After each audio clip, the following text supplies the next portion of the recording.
नमस्कार भक्तों, आपका स्वागत है हमारे भक्ति चैनल धार्मिक कथा में। जहां आज हम सुनेंगे बृहस्पतिवार व्रत की कथा। भगवान बृहस्पति देव की पूजा अर्चना के लिए बृहस्पतिवार को व्रत करके बृहस्पतिवार की व्रत कथा को पढ़ने अथवा किसी दूसरे स्त्री पुरुष द्वारा सुनने की प्राचीन परंपरा है। बृहस्पतिवार का व्रत करने और व्रत कथा सुनने से स्त्री पुरुष की सभी मनोकामनाएं पूरी होती हैं। इस व्रत में से धन संपत्ति की प्राप्ति होती है, निसंतानों को पुत्र प्राप्ति होती है, परिवार में सुख शांति बनी रहती है, सभी आनंद पूर्वक रहते हैं। बृहस्पतिवार को सूर्योदय से पहले उठकर स्नान आदि से निवृत्त होकर भगवान बृहस्पति देव का स्मरण करते हुए व्रत का आरंभ करना चाहिए। उपासक को घर के किसी कक्ष में छोटा अथवा बड़ा पूजा स्थल बनाकर उसमें भगवान बृहस्पति देव की प्रतिमा की स्थापना करनी चाहिए। घर के समीप किसी मंदिर में जाकर भी भगवान बृहस्पति देव की पूजा की जा सकती है। भगवान बृहस्पति देव पीले रंग के पुष्प और पूजा के पीले रंग की सामग्री को विशेष रूप से प्रसन्न होते हैं, इसलिए स्नान के बाद पीले रंग के वस्त्र धारण करने का विशेष महत्व बताया जाता है। पीले रंग का पुष्प, केले और पीले चंदन से भगवान बृहस्पति देव की पूजा का विधान है। बृहस्पतिवार के व्रत में उपासक को पूरे दिन में एक समय ही भोजन करना चाहिए। भोजन में चने की दाल, बेसन और दूसरे पीले रंग के खाद्य पदार्थों का ही सेवन करना चाहिए। व्रत करने वाले पुरुष बृहस्पतिवार को दाढ़ी व सिर के बाल न कटाएं। पूजा के समय भगवान बृहस्पति देव से जो मनोकामना प्रकट की जाती हैं, वे उस मनोकामना को पूरा करते हैं। इस व्रत में व्रत कथा पढ़ने और श्रवण करने का विशेष महत्व है। चलिए भक्तों, अब शुरू करते हैं बृहस्पतिवार व्रत कथा। प्राचीन समय की बात है। भगवान भारत में एक राजा राज्य करता था। वह बड़ा प्रतापी तथा दानी था। वह नित्य प्रति मंदिर में भगवत दर्शन करने जाता था। वह ब्राह्मण और गुरु की सेवा किया करता था। उसके द्वार से कोई भी याचक निराश होकर नहीं लौटता था। वह प्रत्येक गुरुवार को व्रत रखता और पूजन करता था। हर दिन गरीबों की सहायता करता था, परंतु यह सब बातें उसकी रानी को अच्छी नहीं लगती थी। वह न व्रत करती थी और न किसी को एक भी पैसा दान में देती थी। वह राजा से भी ऐसा ही करने को कहती थी। एक समय की बात है कि राजा शिकार खेलने वन को चले गए। घर पर रानी और दासी थी। उस समय गुरु बृहस्पति साधु का रूप धारण करके राजा के दरवाजे पर भिक्षा मांगने आए। साधु ने रानी से भिक्षा मांगी तो वह कहने लगी, हे प्रभु महाराज, मैं इस दान और पुण्य से तंग आ गई हूँ। इस कार्य के लिए तो मेरे पतिदेव ही बहुत हैं। आप ऐसी कृपा करें कि सारा धन नष्ट हो जाए और मैं आराम से रह सकूं। साधु रूपी बृहस्पति देव ने कहा, हे देवी, तुम बड़ी विचित्र हो। संतान और धन से कोई दुखी नहीं होता है, इसको सभी चाहते हैं। पापी भी पुत्र और धन की इच्छा करता है। अगर तुम्हारे पास धन अधिक है तो भूखे मनुष्यों को भोजन कराओ, प्याऊ लगवाओ, ब्राह्मणों को दान दो, धर्मशाला लग, कुएं, तालाब, बावड़ी, बाग, बगीचे आदि का निर्माण करवाओ और निर्धनों की कुंवारी कन्याओं का विवाह करवाओ, साथ ही यज्ञादि करो। इस प्रकार के कर्मों से आपके कुल का और आपके नाम परलोक में सार्थक होगा एवं स्वर्ग की प्राप्ति होगी। परंतु रानी साधु की इन बातों से खुश नहीं हुई। उसने कहा, हे साधु महाराज, मुझे ऐसे धन की आवश्यकता नहीं जिसको मैं अन्य लोगों को दान दूं तथा जिसको रखने और संभालने में मेरा सारा समय नष्ट हो जाए। साधु ने कहा, हे देवी, यदि तुम्हारी ऐसी इच्छा है तो जैसे मैं तुम्हें बतलाता हूँ तुम वैसे ही करना। बृहस्पतिवार के दिन घर को गोबर से लीपना, अपने केशों को पीली मिट्टी से धोना, केशों को धोते समय स्नान करना, राजा से कहना वह हजामत करवाए, भोजन में मांस मदिरा खाना, कपड़े धोबी के यहाँ धुलवाने के लिए देना। इस प्रकार 7 बृहस्पतिवार करने से तुम्हारा धन नष्ट हो जाएगा। यह कहकर साधु महाराज रूपी बृहस्पति देव अंतर्ध्यान हो गए। रानी ने साधु से कहने के अनुसार 7 बृहस्पतिवार तक वैसा ही करने का विचार किया। साधु के बताए अनुसार कार्य करते हुए केवल 3 ही बृहस्पतिवार ही बीते थे कि उसकी समस्त धन संपत्ति नष्ट हो गई। भोजन के लिए दोनों समय परिवार तरसने लगा तथा संसारिक भोगों से दुखी रहने लगा। तब वह राजा रानी से कहने लगा कि हे रानी, तुम यहाँ पर रहो, मैं दूसरे देश को जाता हूँ, क्योंकि यहाँ पर मुझे सभी मनुष्य जानते हैं, इसलिए मैं यहाँ कोई कार्य नहीं कर सकता। मैं अब प्रदेश जा रहा हूँ, वहां कोई काम धंधा करूंगा, शायद हमारे भाग्य बदल जाए। ऐसा कहकर राजा प्रदेश चला गया। वह वहां जंगल से लकड़ी काट कर लाता और शहर में बेचता। इस प्रकार जीवन व्यतीत करने लगा। इधर राजा के बिना रानी और दासी दुखी रहने लगी। किसी दिन भोजन मिलता, किसी दिन जल पीकर रह जाती। एक समय रानी और दासी को 7 दिन बिना भोजन के व्यतीत करना पड़ा। तो रानी ने अपनी दासी से कहा, हे दासी, यहाँ पास ही के नगर में मेरी बहन रहती है, वह बड़ी धनवान है। तू उसके पास जा और वहां से 5 सेर बेजर मांग कर ले आ, जिससे कुछ समय के लिए गुजारा हो जाएगा। दासी रानी की बहन के पास गई। रानी की बहन उस समय पूजा कर रही थी। बृहस्पतिवार का दिन था। दासी ने रानी की बहन से कहा, हे रानी, मुझे आपकी बहन ने भेजा है, मुझे 5 सेर बेजर दे दो। दासी ने यह बात अनेक बार कही, परंतु रानी की बहन ने कोई उत्तर नहीं दिया, क्योंकि वह उस समय बृहस्पतिवार की कथा सुन रही थी। जब दासी को रानी की बहन ने कोई उत्तर नहीं दिया तो वह बड़ी दुखी हुई। उसे क्रोध भी आया। वह लौटकर रानी से बोली, हे रानी, आपकी बहन बहुत ही धनी स्त्री है, वह छोटे लोगों से बात भी नहीं करती। मैंने उनसे कहा कि फिर भी उन्होंने कोई उत्तर नहीं दिया। मैं वापस चली आई।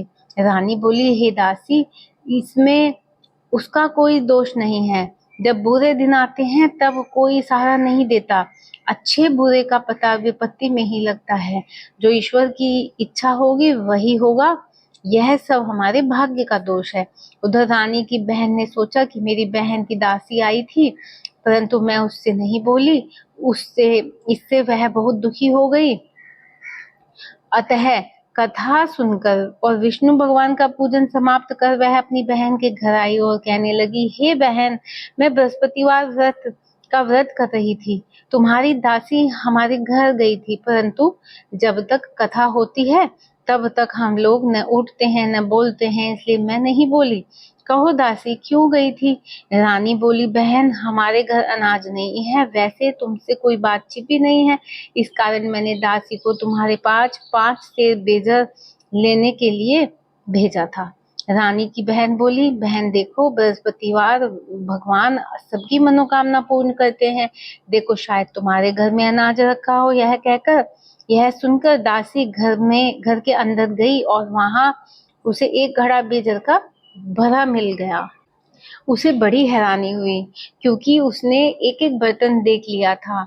उसने बाहर आकर रानी को बताया। दासी अपनी रानी से कहने लगी, हे रानी, देखो, वैसे हमको जब अन्न नहीं मिलता तो हम रोज ही व्रत करते हैं। अगर इनसे व्रत की विधि और कथा पूछ ली जाए तो उसे हम भी किया करेंगे। दासी के कहने पर रानी ने अपनी बहन से बृहस्पतिवार व्रत के बारे में पूछा। उसकी बहन ने बताया, हे रानी बहन, बृहस्पतिवार को सूर्योदय से पूर्व उठकर स्नान करके बृहस्पतिवार का व्रत करना चाहिए, लेकिन उस दिन सिर नहीं धोना चाहिए। बृहस्पतिवार के व्रत में चना की दाल और मुनक्का से विष्णु भगवान का केले के वृक्ष की जड़ में पूजन करें और दीपक जलावें। उस दिन एक ही समय भोजन करें। भोजन पीले खाद्य पदार्थों का करें तथा कथा सुने। इस प्रकार करने से गुरु भगवान प्रसन्न होते हैं, अन्न पुत्र धन देते हैं, मनोकामना पूर्ण करते हैं। व्रत और पूजन की विधि बतलाकर रानी की बहन अपने घर लौट गई। रानी और दासी दोनों ने निश्चय किया कि बृहस्पति देव भगवान का पूजन जरूर करेंगे। 7 दिन बाद जब बृहस्पतिवार आया तो उन्होंने व्रत रखा। घुड़सार में जाकर चना और गुड़ बीन लाई तथा उसकी दाल से केले की जड़ और विष्णु भगवान का पूजन किया। अब भोजन पीला कहाँ से आए? दोनों बड़ी दुखी हुई, परंतु उन्होंने व्रत किया था, इस कारण बृहस्पति देव भगवान प्रसन्न थे। एक साधारण व्यक्ति के रूप में वे 2 थालों में सुंदर पीला भोजन लेकर आए और दासी को देकर बोले, हे दासी, यह भोजन तुम्हारे और रानी के लिए है। तुम दोनों करना। दासी भोजन पाकर बड़ी प्रसन्न हुई और रानी से बोली, रानी जी भोजन कर लो। रानी को भोजन आने के बारे में कुछ पता नहीं था, इसलिए वह दासी से बोली, जा तू ही भोजन कर, क्योंकि तू हमारी व्यर्थ में हंसी उड़ाती है। दासी बोली, एक व्यक्ति भोजन दे गया है। रानी कहने लगी, वह भोजन तेरे लिए ही दे गया है, तू ही भोजन कर। दासी ने कहा, वह व्यक्ति हम दोनों के लिए 2 थाल में भोजन दे गया है, इसलिए मैं और आप दोनों ही साथ साथ भोजन करेंगे। दोनों ने गुरु भगवान को नमस्कार कर भोजन प्रारंभ किया। उसके बाद से वे प्रत्येक बृहस्पतिवार को गुरु भगवान का व्रत और पूजन करने लगी। बृहस्पति भगवान की कृपा से उनके घर पास धन हो गया, परंतु रानी फिर पहले की तरह से आलस्य करने लगी। तब दासी बोली, देखो देखो रानी, तुम पहले भी इस प्रकार आलस्य करती थी। तुम्हें धन के रखने में कष्ट होता था, इस कारण सभी धन नष्ट हो गया। अब गुरु भगवान की कृपा से धन मिला है तो फिर से आलस्य होता है। बड़ी मुसीबतों के बाद हमने यह धन पाया है, इसलिए हमें दान पुण्य करना चाहिए। तुम भूखे मनुष्यों को भोजन कराओ, प्याऊ लगवाओ, ब्राह्मणों को दान दो, कुआं तालाब बावड़ी आदि का निर्माण करवाओ, मंदिर पाठशाला बनवाकर दान दो, कुंवारी कन्याओं का विवाह करवाओ, धन को शुद्ध कार्यों में खर्च करो, जिससे तुम्हारे कुल का यश बढ़े तथा स्वर्ग प्राप्त हो और पितृ प्रसन्न हो। दासी की बात मानकर रानी ने इस प्रकार के कर्म करने प्रारंभ किए, जिसमें उनका काफी यश फैलने लगा। एक दिन रानी और दासी आपस में विचार करने लगी कि न जाने राजा किस दशा में होंगे, उनकी कोई खोज खबर नहीं है। गुरु भगवान से उन्होंने प्रार्थना की और भगवान से ने रात्रि में राजा को स्वप्न में कहा, हे राजा उठ, तेरी रानी तुझको याद करती है, अब अपने देश को लौट जा। राजा प्रातःकाल उठकर जंगल से लकड़ियां काट कर लाने के लिए जंगल की ओर चल पड़ा। जंगल से गुजरते हुए वह सोचने लगा, रानी की गलती से उसे कितने दुख भोगने पड़े। राजपाट छोड़कर उसे जंगल में आकर रहना पड़ा, जंगल से लकड़ियां काट कर उसे बेचकर गुजारा करना पड़ा। उसी समय उस जंगल में बृहस्पति देव एक साधु का रूप धारण कर आए और राजा से के पास जाकर खड़े होकर बोले, हे लकड़हारे, तुम इस सुनसान जंगल में किस चिंता में बैठे हो, मुझे बतलाओ। यह सुनकर राजा के नेत्रों में जल भर आया और साधु की वंदना कर बोला, हे प्रभु, आप सब कुछ जानने वाले हैं। इतना कहकर राजा ने साधु को अपनी संपूर्ण कहानी सुना दी। महात्मा दयालु होते हैं। वे राजा से बोले, हे राजा, तुम्हारी पत्नी ने बृहस्पति देव के प्रति अपराध किया था, जिसके कारण तुम्हारी यह दशा हुई। अब तुम किसी प्रकार की चिंता मत करो, भगवान तुम्हें पहले से अधिक धन देंगे। देखो, तुम्हारी पत्नी ने बृहस्पतिवार का व्रत प्रारंभ कर दिया है। अब तुम भी बृहस्पतिवार का व्रत करके चने की दाल व गुड़ जल के लोटे में डालकर केले का पूजन करो, फिर कथा कहो या सुनो। भगवान तुम्हारी सब मनोकामनाओं को पूर्ण करेंगे। साधु को प्रसन्न देखकर राजा बोले, हे प्रभु, मुझे लकड़ी बेचकर इतना पैसा भी नहीं बचता जिससे भोजन करने के उपरांत कुछ बचा सकूं। मैंने रात्रि में अपनी रानी को व्याकुल देखा। मेरे पास कोई साधन नहीं जिससे समाचार जान सकूं। फिर मैं बृहस्पति देव की क्या कहानी कहूं, मुझको तो कुछ भी मालूम नहीं। साधु ने कहा, हे राजा, तुम किसी बात की चिंता मत करना। बृहस्पतिवार के दिन तुम रोजाना की तरह लकड़ियां लेकर शहर में जाओ। तुम्हारे रोज से दुगना धन प्राप्त होगा, जिससे तुम भली भांति भोजन कर लोगे और बृहस्पति देव की पूजा का सामान भी आ जाएगा। बृहस्पति देव की कथा इस प्रकार है। बृहस्पति देव की कथा। प्राचीन काल में एक बहुत ही निर्धन ब्राह्मण था। उसकी कोई संतान नहीं थी। वह नित्य पूजा पाठ करता, परंतु उसकी स्त्री बहुत मलिनता के साथ रहती थी। वह न स्नान करती, न किसी देवता की पूजन करती। प्रातःकाल उठते ही सर्वप्रथम भोजन करती, बाद में कोई अन्य कार्य करती। ब्राह्मण देवता बहुत दुखी रहते थे। पत्नी को बहुत समझाते, किंतु उसका कोई परिणाम न निकलता। भगवान की कृपा से ब्राह्मण की स्त्री को कन्या उत्पन्न हुई। वह कन्या अपने पिता के घर में बड़ी होने लगी। वह बालिका प्रातः स्नान करके भगवान विष्णु का जप करती। वह बचपन से ही बृहस्पतिवार का व्रत भी करने लगी।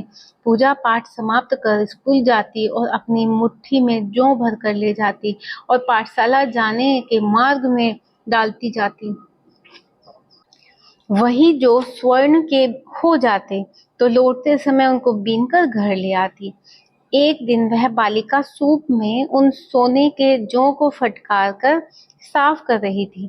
तभी उसकी माँ ने देख लिया और कहा, हे बेटी, सोने के जौ को फटकने के लिए सोने का सूप होना चाहिए। दूसरे दिन गुरुवार था। इस कन्या ने व्रत रखा और बृहस्पति देव से प्रार्थना करके कहा, हे प्रभु, यदि मैंने सच्चे मन से आपकी पूजा की है तो मुझे सोने का सूप दे दो। बृहस्पति देव ने उसकी प्रार्थना स्वीकार कर ली। रोजाना की तरह वह कन्या जौ फैलाती हुई स्कूल चली गई। स्कूल से लौटते हुए जब वह जौ बीन रही थी तो बृहस्पति देव की कृपा से उसे सोने का सूप मिला। उसे वह घर लेकर आई और उससे जौ साफ करने लगी, परंतु उसकी माँ का वही ढंग रहा। एक दिन की बात है, वह कन्या सोने के सूप में जौ साफ कर रही थी। उस समय उस नगर का राजकुमार वहां से होकर निकला। इस कन्या के रूप और सोने का सूप में जौ को साफ करते देखकर वह उस कन्या पर मोहित हो गया। राजमहल आकर वह भोजन तथा जल त्याग कर उदास होकर लेट गया। राजा को जब राजकुमार द्वारा अन्न जल त्यागने का समाचार ज्ञात हुआ तो उसने मंत्रियों के साथ वह अपने पुत्र के पास गए और बोले, हे बेटा, तुम्हें किस बात का कष्ट है? किसी ने अपमान किया अथवा कोई और कारण?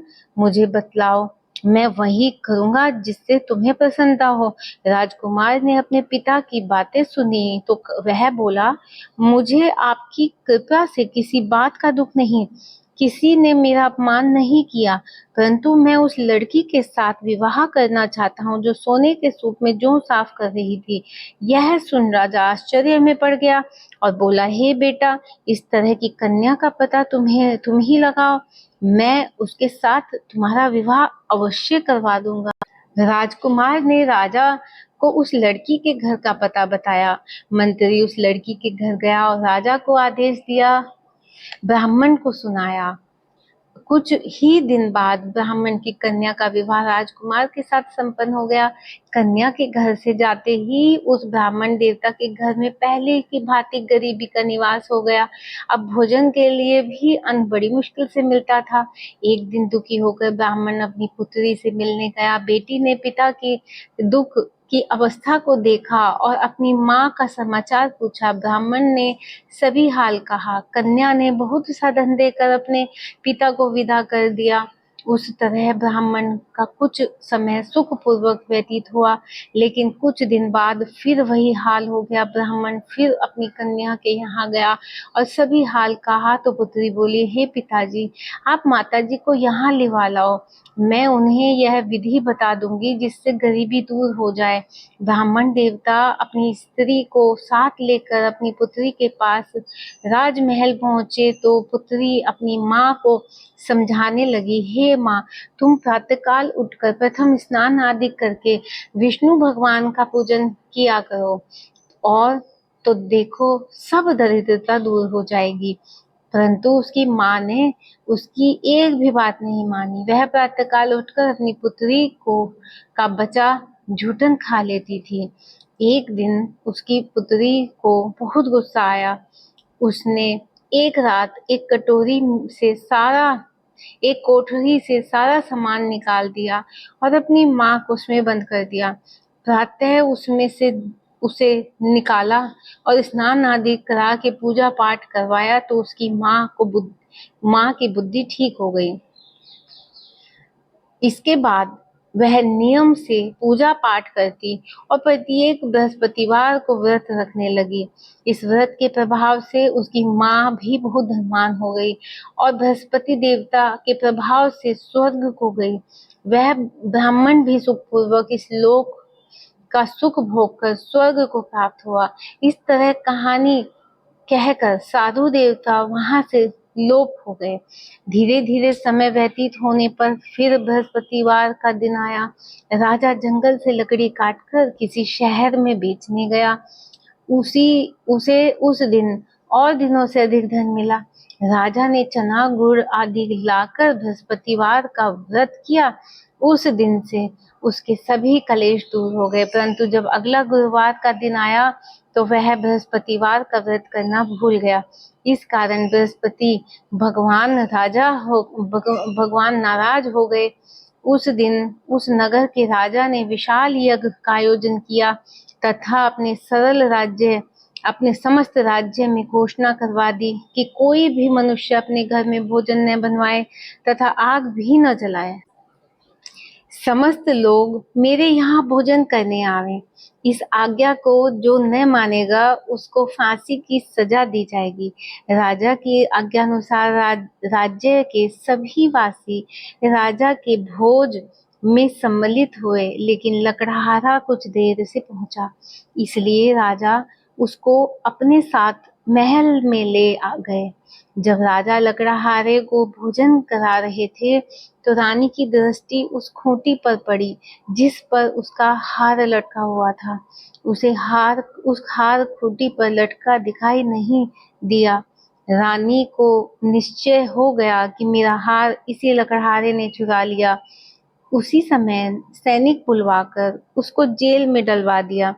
जब लकड़हारा जेल खाने में गया तो बहुत दुखी होकर विचार करने लगा कि न जाने कौन से पूर्व जन्म के कर्म से मुझे यह दुख प्राप्त हुआ, और उसी साधु को याद करने लगा जो जंगल में मिला था। तत्काल बृहस्पति देव साधु के रूप में प्रकट हो गए और उसकी दशा को देखकर कहने लगे, हे मूर्ख, तूने बृहस्पति देवता की कथा नहीं कही, इसी कारण तुझे दुख प्राप्त हुआ। अब चिंता मत कर, बृहस्पतिवार के दिन जेल खाने के दरवाजे पर 4 पैसे पड़े मिलेंगे, उनसे तू बृहस्पति देव की पूजा करना और तेरे सभी कष्ट दूर हो जाएंगे। अगले बृहस्पतिवार उसे जेल के द्वार पर 4 पैसे मिले।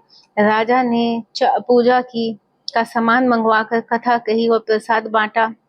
उसी रात्रि को बृहस्पति देव ने उस नगर के राजा को स्वप्न में कहा, हे राजा, तूने जिस आदमी को जेल खाने में बंद कर दिया है वह निर्दोष है, वह राजा है, उसे छोड़ देना। रानी का हार उसी खूंटी पर लटका हुआ है, अगर तू ऐसा नहीं करेगा मैं तेरे राज्य को नष्ट कर दूंगा। राजा प्रातःकाल उठा और खूंटी पर हार टंगा देखकर लकड़हारे को बुलाकर क्षमा मांगी तथा राजा के योग्य सुंदर वस्त्र आभूषण भेंट कर उसे विदा किया। गुरुदेव की आज्ञा अनुसार राजा अपने नगर को चल दिया। राजा जब नगर के निकट पहुंचा तो उसे बड़ी ही आश्चर्य हुआ। नगर में पहले से अधिक बाग, तालाब और कुएं तथा बहुत सी धर्मशालाएं, मंदिर आदि बने थे। राजा ने पूछा कि यह किसका बाग और धर्मशाला है। तब नगर के सब लोग कहने लगे कि यह सब रानी और दासी द्वारा बनवाए गए हैं। राजा को आश्चर्य हुआ और गुस्सा भी आया। जब रानी ने खबर सुनी तो राजा आ रहे हैं तो उसने अपनी दासी से कहा, हे दासी, देख राजा हमको कितनी बुरी हालत में छोड़ गए थे। वह हमारी ऐसी हालत देखकर लौट न जाएं, इसलिए तू दरवाजे पर खड़ी हो जा। रानी की आज्ञा अनुसार दासी दरवाजे पर खड़ी हो गई। जब राजा आए तो उन्हें अपने साथ महल में लिवा लाई। तब राजा ने क्रोध करके अपनी तलवार निकाली और पूछने लगा, बताओ यह धन तुम्हें कैसे प्राप्त हुआ। तब रानी ने बताया, हमें यह सब धन बृहस्पति देव के व्रत के प्रभाव से प्राप्त हुआ है। राजा ने तब निश्चय किया कि 7 रोज बाद तो सभी बृहस्पति देव की पूजन करते हैं, परंतु मैं रोजाना दिन में 3 बार कथा कहा करूंगा और रोज व्रत किया करूंगा। अब हर समय राजा के दुपट्टे में चने की दाल बंधी रहती थी तथा दिन में 3 बार कथा कहता। एक रोज राजा ने विचार किया कि चलो अपनी बहन के यहाँ हो आवे। इस तरह का निश्चय कर राजा घोड़े पर सवार हो अपनी बहन के यहाँ चल दिया। मार्ग में उसने देखा कि कुछ आदमी एक मुर्दे को लिए जा रहे थे। उसे रोककर राजा कहने लगा, अरे भाइयों, मेरी बृहस्पतिवार की कथा सुन लो। वे बोले, लो, हमारा तो आदमी मर गया, इसको अपनी कथा की पड़ी है। परंतु कुछ आदमी बोले, अच्छा कहो, हम तुम्हारी कथा भी सुनेंगे। राजा ने दाल निकाली और कथा कहनी शुरू कर दी। जब कथा आदि हो गई तो मुर्दा हिलने लगा और जब कथा समाप्त हुई तो राम राम करते हुए मुर्दा खड़ा हो गया। राजा आगे बढ़ा, उसे चलते चलते शाम हो गई। आगे मार्ग में उसे किसान खेत में हल चलाता मिला। राजा उसे बोला, अरे भैया, तुम मेरे बृहस्पतिवार की व्रत कथा सुन लो। किसान बोला, जब तक मैं तेरी कथा सुनूंगा तब तक 4 हरिया जोत लूंगा। जा अपनी कथा किसी और को सुनाना। राजा आगे चलने लगा। राजा की हटते ही बैल पछाड़ खाकर गिर गए। तब किसान ने के पेट में बहुत जोर से दर्द होने लगा। उसी समय किसान की पत्नी रोटी लेकर आई। उसने जब यह देखा तो अपने पुत्र से सब हाल पूछा। बेटे ने सभी हाल बता दिया। बुढ़िया दौड़ी दौड़ी उस घुड़सवार के पास गई और उससे बोली, मैं तेरी कथा सुनूंगी, तू अपनी कथा मेरे खेत में ही चलकर कहना।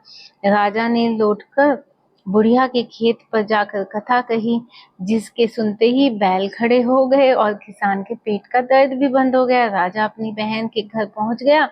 बहन ने भाई की खूब मेहमानी की। दूसरे रोज प्रातःकाल राजा जागा तो वह देखने लगा कि सब लोग भोजन कर रहे हैं। राजा ने अपनी बहन से जब पूछा कि ऐसा कोई मनुष्य है जिसने भोजन नहीं किया हो, जो मेरी बृहस्पतिवार की कथा सुन ले, तो बहन बोली, हे भैया, यह देश ऐसा ही है। पहले यहाँ के लोग भोजन करते हैं, बाद में अन्य काम करते हैं। अगर पड़ोस में कोई हो तो देख आती हूँ। ऐसा कहकर बहन देखने चली, परंतु उसे कोई भी ऐसा व्यक्ति नहीं मिला जिसने भोजन न किया हो। वह एक कुम्हार के घर गई जिसका लड़का बीमार था। उसे मालूम हुआ कि उसके यहाँ 3 दिन से किसी ने भोजन नहीं किया है। रानी ने अपने भाई की कथा सुनने के लिए कुम्हार से कहा। वह तैयार हो गया। राजा ने जाकर बृहस्पतिवार की कथा कही, जिससे सुनकर उसका लड़का ठीक हो गया। अब तो राजा की प्रशंसा होने लगी। एक दिन राजा ने अपनी बहन से कहा, हे बहन, मैं अपने घर जाऊंगा, तुम भी तैयार हो जाओ। राजा की बहन ने अपनी सास से अपने पति के साथ जाने की आज्ञा मांगी। सास बोली, चली जाओ, परंतु अपने लड़के को मत ले जाना, क्योंकि तेरे भाई को कोई संतान नहीं है। बहन ने अपने भाई से कहा, हे भैया, मैं तो चलूंगी, परंतु कोई बालक नहीं जाएगा। राजा ने कहा, जब कोई बालक नहीं जाएगा, अब तुम जाकर ही क्या करोगी। दुखी मन से राजा अपने नगर को लौट गया। राजा ने अपनी रानी से कहा, हम निसंतान हैं, इसलिए कोई हमारा घर आना पसंद नहीं करता है। इसलिए इतना कहकर वह बिना भोजन किए सैया पर लेट गया। रानी बोली, हे प्रभु, बृहस्पति देव ने हमें सब कुछ दिया है, वे हमें संतान भी अवश्य देंगे। उसी रात बृहस्पति देव ने राजा को स्वप्न में कहा, हे राजा, उठ, सभी सोच त्याग दे, तेरी रानी गर्भवती है। राजा को यह जानकर बड़ी खुशी हुई। 9वें महीने रानी के गर्भ से एक सुंदर पुत्र पैदा हुआ। जब राजा की बहन ने यह शुभ समाचार सुना तो वह बहुत खुश हुई और बधाई लेकर अपने भाई के यहाँ आई। तभी रानी ने कहा, घोड़ा चढ़कर नहीं आई, गधा चढ़ी आई। राजा की बहन बोली, भाई, मैं इस प्रकार न कहती तो तुम्हें औलाद कैसे मिलती। बृहस्पति देव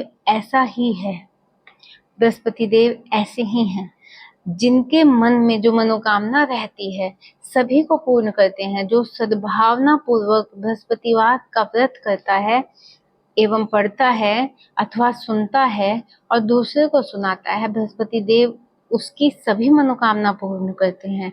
बृहस्पति देव उनकी सदैव रक्षा करते हैं। जो संसार में सद्भावना वह सच्चे हृदय से बृहस्पति देव का पूजन करते हैं, उनकी सभी मनोकामनाएं उसी प्रकार पूर्ण होती हैं जैसे राजा और रानी की बृहस्पति देव की कथा का गुणगान करके हुई। उनकी सभी इच्छाएं बृहस्पति देव ने पूर्ण की। मनुष्य का हृदय से उनका मनन करते हुए जय जयकार करना चाहिए। इति बृहस्पतिवार व्रत कथा। ओम जय जगदीश हरे, स्वामी जय जगदीश हरे। भक्त जनों के संकट क्षण में दूर करे। ओम जय जगदीश हरे, स्वामी जय जगदीश हरे। जो धावे फल पावे, दुख बिन से मन का। स्वामी दुख बिन से मन का, सुख संपत्ति घर आवे, कष्ट मिटे तन का। ओम जय जगदीश हरे, स्वामी जय जगदीश हरे। मात पिता तुम मेरे, शरण गऊं किसकी।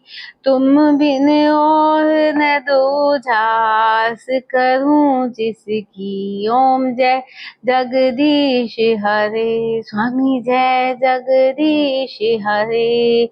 तुम हो पूर्ण परमात्मा, तुम अंतर्यामी। पार ब्रह्म परमेश्वर, तुम सबके स्वामी। ओम जय जगदीश हरे, स्वामी जय जगदीश हरे। तुम करुणा के सागर, तुम पालन करता, मैं मूर्ख खल कामी, कृपा करो भरता। ओम जय जगदीश हरे, स्वामी जय जगदीश हरे। तुम हो एक अगोचर, सबके प्राणपति। किस विध मिलूं दया मैं तुमको, मैं कुमति। ओम जय जगदीश हरे, स्वामी जय जगदीश हरे। दीन बंधु दुख हरता, तुम ठाकुर मेरे। अपने हाथ उठाओ, द्वार पड़ा तेरे। ओम जय जगदीश हरे, स्वामी जय जगदीश हरे। विषय विकार मिटाओ, पाप हरो देवा।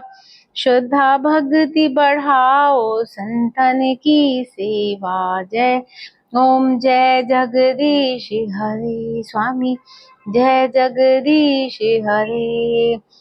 तन मन धन सब कुछ है तेरा, तेरा तुझको अर्पण क्या लागे मेरा। ओम जय जगदीश हरे, स्वामी जय जगदीश हरे। प्रभु जय जगदीश हरे, भक्त जनों के संकट क्षण में दूर करे। ओम जय जगदीश हरे।